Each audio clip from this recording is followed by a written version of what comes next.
안녕하세요. 건강하고 행복한 삶을 위한 유익한 건강정보 서울 아산병원 건강플러스 MC 김경아입니다. 반갑습니다. 네, 악성 종양으로 인한 림프종. 저번에 건강플러스에서 한번 알려드린 적이 있죠. 자, 그래서 준비했습니다. 오늘은 림프종 중에 하나인 미만성 거대 비세포 림프종에 대해 알아보려고 하거든요. 자, 두 분의 교수님 모셨습니다. 안녕하세요. 네, 소개 한번 부탁드릴게요. 네, 안녕하세요. 저는 서울 아산병원에서 림프종 다발골수종을 진료하고 있는 윤덕현이라고 합니다. 네, 반갑습니다. 안녕하세요.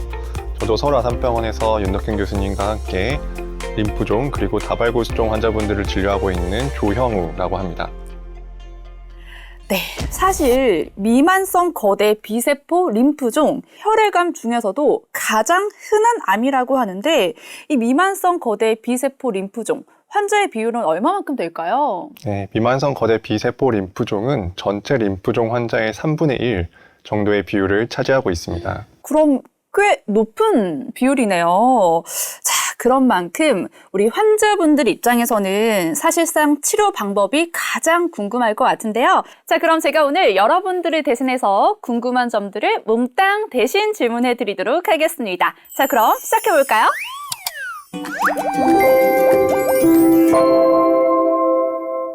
네, 본격적인 치료 방법을 알아보기 전에 가장 먼저 미만성 거대 비세포 림프종이 무엇인지 짚고 가야겠죠.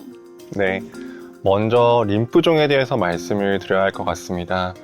우리 몸에는 림프라고 면역을 담당하는 그런 면역기관이 있습니다. 그리고 이를 구성하는 여러 세포들 중 림프라는 세포가 있는데 이 세포가 악성으로 변한 것을 우리는 림프종이라고 합니다.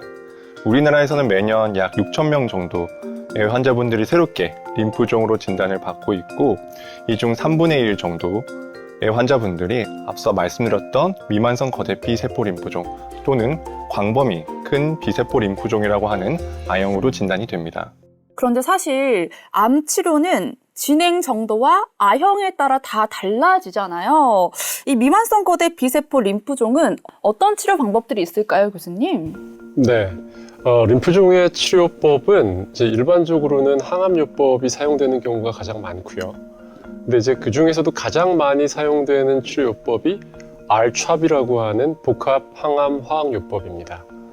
근데 이 R-CHOP은 크게 세 가지 종류의 치료제의 조합이라고 이해하시면 됩니다. 자, 한 가지는 리투키맵이라고 하는 표적 항암 요법입니다. 그래서 면역세포들이 암세포를 인식해서 암세포만 죽게 만드는 그런 표적 치료제입니다. 이외에 이제 CHOP이라고 하는 몇 가지 항암 요법들이 들어가게 되는데요. 이 독성 항암제들은 사실은 암세포와 정상세포를 가리지는 않습니다. 그것보다는 분열을 하는 세포와 분열을 하지 않는 세포를 구별해서 작용을 하게 되는 거죠. 그리고 스테로이드제가 들어갑니다. 이제 스테로이드제는 사실 치료의 부작용을 줄이는 측면도 있고 그 자체가 암세포의 사멸을 유도하기 때문에 치료제로서도 기능을 하게 됩니다. 이렇게 역사와 전통이 긴 치료 방법과 치료제도 있겠지만 최근에 승인을 받은 새로운 치료제가 있다고 들었습니다. 네, 맞습니다. 말씀하신 항암요법은 폴라투즈맙 R-CHOP이라는 항암요법입니다. 앞서 윤덕현 교수님께서 말씀 주셨던 R-CHOP에서 빈크리스틴이라는 약을 폴라투즈맙이라는 약으로 바꾼 것인데요. 앞서 들으셨던 리투키맵이라는 약은 비세포 표면에 있는 CD20이라는 항원을 표적으로 하는 표적 치료제인데 이 폴라투즈맙은 비세포의 또 다른 항원인 CD79B를 표적으로 하는 치료제이고 그냥 항체가 아니라 항체에 항암제가 같이 달려 있어서 이 약이 투약이 되면은 비세포를 찾아가고 비세포에 결합한 다음에 그 세포 안으로 종양세포 안으로 들어가면서 세포 속에서 그 항암제들이 방출되며 항암 효과를 나타내는 그런 약체입니다. 20년 만에 처음으로 폴라투즈맙 R-CHOP이라는 항암 요법이 R-CHOP과 비교하여서 환자분들의 질병, 무진행 생존율을 유의하게 개선시켜 주었습니다. 하지만 아직까지는 건강보험 적용이 되지 않아서 비용적인 측면을 고려해야 하고 전체 생존율의 유의한 개선은 아직까지는 보여주지 못하였기 때문에 조금 더 장기 추적이 필요할 것 같습니다. 자, 그렇다면 이렇게 새로운 치료법의 등장은 그만큼 다양한 사례의 환자분들에게 또 치료 가능성을 열어줄 수 있는 굉장히 큰 희소식이라는 생각이 드는데요. 자, 그런데 항암 치료는요, 사실 암 환자분들에게는 굉장히 두려운 존재이기도 하잖아요. 자, 그래서 치료 방법 또한 굉장히 궁금해지는 순간입니다. 자, 주사제인지 혹은 먹는 약인지 치료 방법이 어떻게 될까요? 대부분의 치료제는 주사제입니다. 네. 1차 치료의 경우에는 리투시맵이 처음 들어가는 경우에는 일종의 면역 부작용이 좀 일부 있을 수 있어서 첫날은 통상은 6시간 이상 정도가 소요가 됩니다. 그래서 저는 환자분들한테 첫날 처음 주사를 맞으실 때는 하루 정도를 병원에서 보내실 것을 생각하고 오셔야 된다, 이렇게 말씀을 드리고요. 근데 2차부터는 조금 이제 방법이 몇 가지가 있는데 주사제 중에서 혈관 주사를 맞는 경우에는 한 2시간 정도가 걸리고, 또는 피하 주사를 맞는 경우에는 한 10분 이내로 맞을 수도 있습니다. 자, 그렇다면 이렇게 항암의 치료 주기와 일정, 시간들이 또 자세하게 궁금해지기 시작하는데요. 어떻게 될까요, 교수님? 네, 원칙적으로는 3주 주기로 총 6번 항암 치료를 진행하게 됩니다.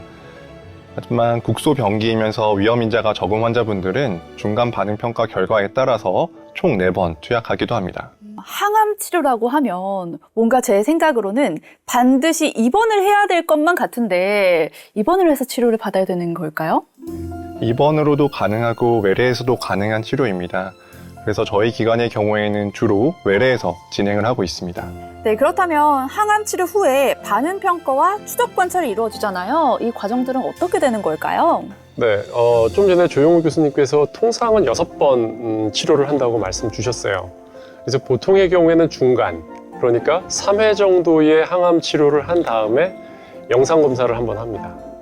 그리고 예정된 치료를 종료한 이후에 다시 한번 반응 평가를 합니다. 이후에는 환자의 위험도에 따라서 3개월 내지 6개월 간격으로 반응 평가를 하는 것이 일반적이고요. 또 시기가 경과함에 따라서 간격은 늘려갈 수 있습니다. 그렇다면 반응 평가와 추적 관찰 이후에 완치 판정을 받으려면 어떤 판정을 받아야만 하는 걸까요? 네, 사실 환자분들이 그러면 드디어 저는 완치인 건가요? 이렇게 많이 물어보세요. 네. 근데 이제 관해와 완치는 다르고요. 그래서 관해는 영상 검사에서 병이 깨끗해지는 상태를 의미하는 거고요. 완치는 이 깨끗해진 상태가 적어도 5년 이상 유지가 되었을 때 통상적으로 저희가 완치라고 합니다. 그러나 다만 정말 아쉽게도 저희가 통상적인 5년이 지난 이후에도 아주 일부 환자분들의 경우에는 병이 재발하는 경우가 있기는 합니다. 아무래도 이 항암 치료라는 게 나의 엄청난 시간과 또 엄청난 노력이 들어가는 거다 보니까 이런 항암 치료 성적에 관해서도 궁금해 하실 것 같아요. 이 림프종이 비교적 그래도 항암제에 잘 드는 병이죠. 네. 저희가 이제 알츠합이라는 항암제 치료를 하면 한 100명 중에 90명 정도 되는 환자분들은 병이 좋아집니다. 그리고 대략 한 100명 중에 80명 정도는 사실 병이 다 없어집니다. 그러나 다만 일부 재발하는 분들이 있죠. 그래서 저희가 조금 전에 말씀드린 정의에 따랐을 때 전체 환자분 100명 중에 한 60에서 70명 정도는 이제 완치가 되는 것으로 생각을 합니다. 그러나 다만 같은 병으로 진단되었지만 환자분들의 상태가 다 다르기 때문에 저희가 위험도를 평가하고 당연히 조금 저위험군인 경우에는 완치의 확률이 훨씬 높고요. 조금 고위험군에 해당되시는 분들은 상대적으로 완치율은 조금 낮아지게 됩니다. 그런데 교수님, 사실 치료 효과가 크긴 하지만 환자분들께서 아마 망설이시는 가장 큰 이유가 항암 치료의 부작용 때문이 아닐까 하는 생각이 들거든요. 부작용이 어떻게 될까요? 네, 부작용에 대해서 말씀을 드리겠습니다. 보통 치료 1주차에는 오심, 구토, 변비 또는 설사와 같은 부작용을 경험하실 수가 있고, 그리고 일주일이 지나면서부터 구내염, 피로 등의 증상이 시작이 되며, 특히 이 시기에는 백혈구를 포함한 면역 수치가 떨어지면서 감염의 위험이 있습니다.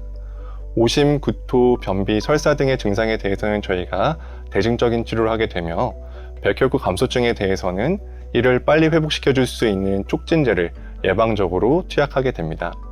그리고 이러한 증상들은 대개 항암제 투약 이후 2주차에 접어 들어가면서부터 회복이 됩니다. 앞서 리툭시마브라는 표적 치료제는 B세포를 표적으로 한다고 말씀을 드렸었는데요. 하지만 이 리툭시마브는 악성 림프종 B세포뿐만 아니라 우리 몸 안에 있는 정상적인 면역을 담당하고 있는 B세포도 공격하기 때문에 이전에 B형 간염 바이러스에 노출되었던 환자들에서는 B형 간염의 재활성의 위험이 있으며 폐포자증 폐렴의 위험이 있어 이에 대한 예방적인 항바이러스제 및 항균제를 투약하게 됩니다. 탈모에 대해서는 주로 2주기, 항암 투약 이후 2주기에 접어들면서부터는 대부분의 환자분들이 탈모가 시작이 되는데요. 항암 치료가 끝나면 다시 자라기 때문에 너무 걱정하지 않으셔도 됩니다. 또한 항암 치료를 하게 되면 불임의 위험성도 있어서 미혼이나 자녀 계획이 있는 분들이라면 항암 치료 전에 산부인과 진료를 받아보시도록 하고 있습니다.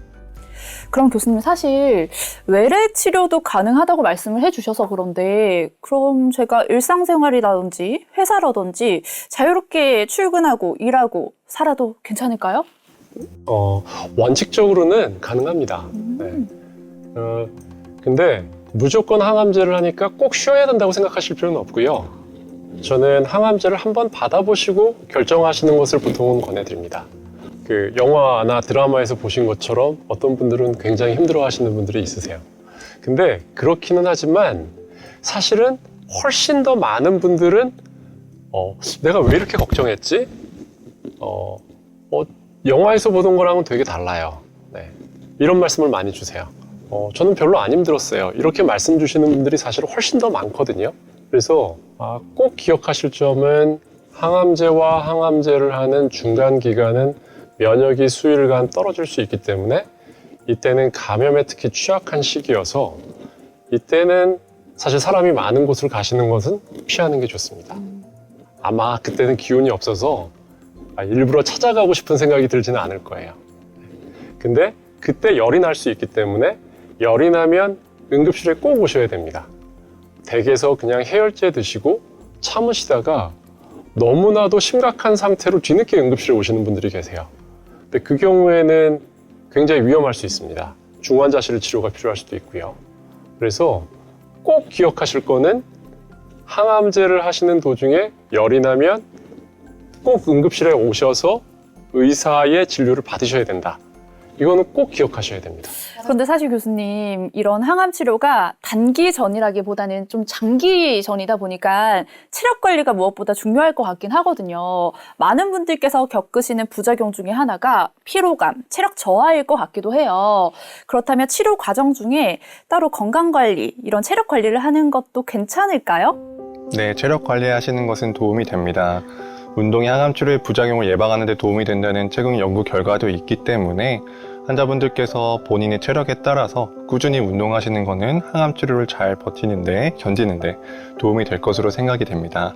하지만 너무 피로감이 심하거나 전반적으로 컨디션이 저하됐을 때에는 운동을 잠시 쉬시는 게 좋겠습니다. 이렇게 운동 관리까지 열심히 하시는 분들께서는 아마 식단 관리도 제대로 하시지 않을까 하는 생각이 드는데요. 꼭 피해야 할 음식이 따로 있을까요? 저는 사실 꼭 피해야 되는 음식이 있다고 말씀드리진 않습니다. 네.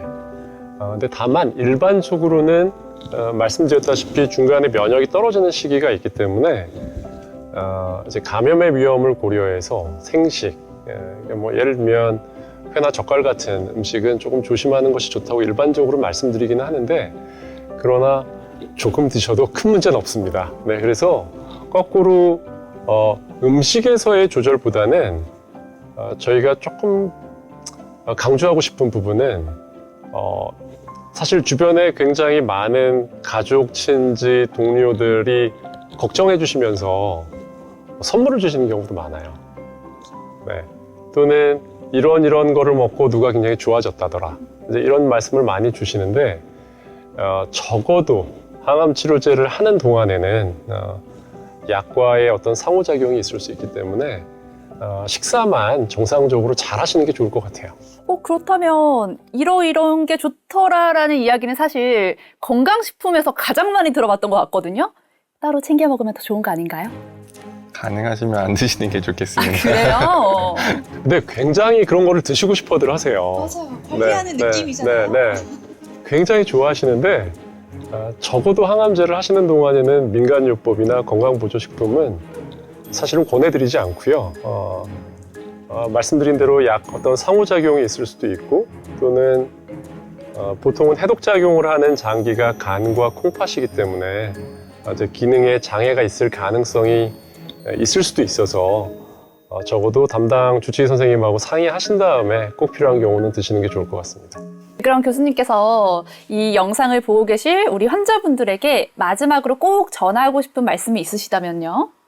사실 이런 진단을 받고 치료를 받아야 된다고 생각하면 사실은 하늘이 무너지는 기분일 것 같아요. 네. 정말 어떻게 나한테 이런 일이 생겼을까 그런 생각이 드실 것 같고요. 근데 이제 보통 진료실에 오셔서 제가 설명을 드리면 사실 들어오셨을 때보다는 많이 표정들이 밝아지세요. 의사들이 병을 약속할 수는 없어요. 네. 근데 그러나 확률적으로 굉장히 많은 분들이 치료를 잘 이겨내시고 또 좋은 치료 결과로 또 이어지는 경우가 많기 때문에 마음이 힘드시겠지만 굳게 마음 드시고 저희랑 같이 이겨내 봤으면 좋겠어요. 맞습니다. 사실 그렇다고 하더라고요. 이 치료를 받을 때 나만 잘하면 되지가 아니라 나도 잘하고 주변 분들의 열심히 또 응원과 도움까지 잘 되면 제일 좋다고 하던데 여러분들 다 같이 응원해 주시면 좋으실 것 같습니다. 자, 그럼 이번 영상이 유익하셨다면 구독, 좋아요. 알람 설정까지 꾹 눌러주시고요. 저희는 다음번에 또 인사드릴게요. 그럼 안녕!